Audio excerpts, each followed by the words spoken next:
अस्सलाम वालेकुम, मैं हूं सूफिया मलिक और आप देख रहे हैं PKN न्यूज़। सदर जलालपुर जट्टा पुलिस ने मां बेटी का अंधा कत्ल ट्रेस कर लिया। अबू बकर सईद की इस रिपोर्ट में।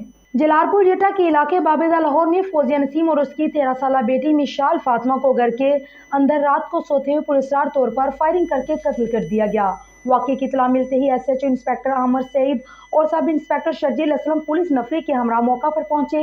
इस दौरान फॉरेंसिक और क्राइम सीन टीमों को मौका पर बुलाकर शहादा इकट्ठे कर लिए गए। पुलिस ने मकतूला फौजिया नसीम की वालदा तमसीला इकबाल की मुद्दईत में मुकदमा दर्ज करके तफ्तीश शुरू कर दी। पुलिस टीम ने वाक़े के मुख्तलिफ पहलुओं पर तफ्तीश शुरू कर दी है। इस दौरान पुलिस टीम ने मकतूला के साबिक शोहर अंसर इकबाल को शक की बुनियाद पर हिरासत में लेकर तफ्तीश की तो उसने इतराफ़ करते हुए बताया कि मकतूला उसके खिलाफ पुलिस में दरख्वास्तें देती रहती थी और अदालत के जरिए मकतूला उसकी बेटी को भी हासिल कर लिया था। इसी रंजिश पर अंसर इकबाल ने अपने भाई गजनफर गिल के हमरा रात के अंधेरे में दोनों माँ बेटी को फायरिंग करके कत्ल कर दिया और मौका से फरार हो गए।